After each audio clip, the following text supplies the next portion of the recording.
And joined now by Steve Okoniewski. He's in the 2021 class of the Montana Football Hall of Fame. And Steve, All-American offensive tackle, University of Montana, 1970-1971. A ways back, but talk about your very successful 2 years with the Grizz. Well, we had Jack Swarthout's the head coach, Jack Elway, assistant coach. He had some pretty decent players. Barry Darrell, teammate.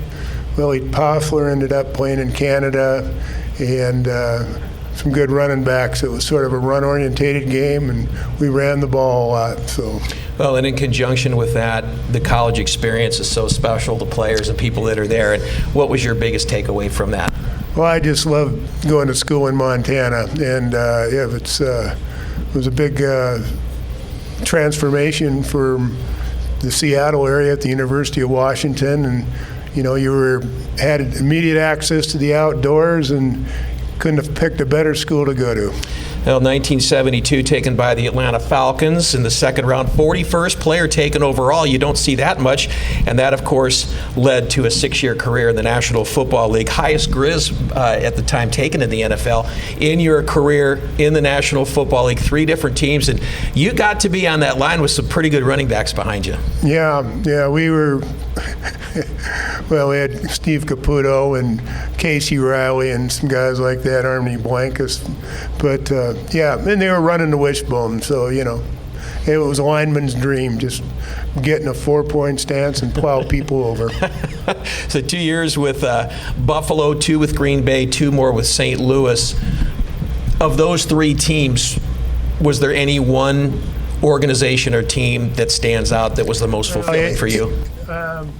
I'd say playing at Buffalo, where you had a real young team, and you had O.J. Simpson emerging, and it was a real transformation. We were 4-9-1 the first year I was there. I think we were like 10-4 the next year, and that was a great team to play for. St. Louis Cardinals and Don Coryell and the passing game that he put together. And just the great minds he had on that team. He was a heck of a coach. Jim Hanifin was an NFL head coach. Joe Gibbs was an assistant. And they were a great offensive team.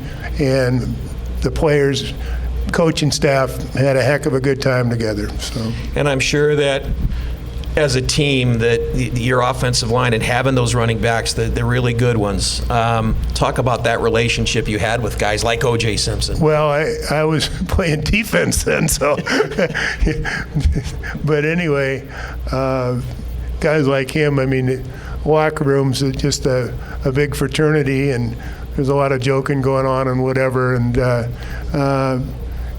but I'd say the offensive line on most teams is the tightest knit group there is, because they have to coordinate their blocks and their schemes so well together. Well, let's talk about life after the NFL. And you came back to Montana, and you chose the path of a high school coach. I believe you're in Webo and Deer Lodge, and you led the Wardens to a state title game in 1979. So what brought you back to high school after the National Football League? I love Montana, and there was a job opportunity in Deer Lodge, Montana, and I thought maybe I could improve on their record just a hair. They didn't win a game the year before I got there.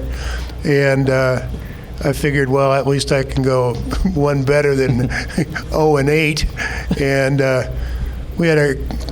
was blessed to have a couple great players, Joe Bignell being one of them, who's the greatest kid I ever coached. And so we started having some success, but it was some of the talent. And I think I got about 7 or 8 members from that 1979 team that are going to be here tonight at the banquet. So that's great. So that is what a testament to what you did with those young men. And of course, in talking about your being a coach at the high school level, you ultimately did go back to just outside of Green Bay, where you put together a 30-year career as a principal and high school football coach.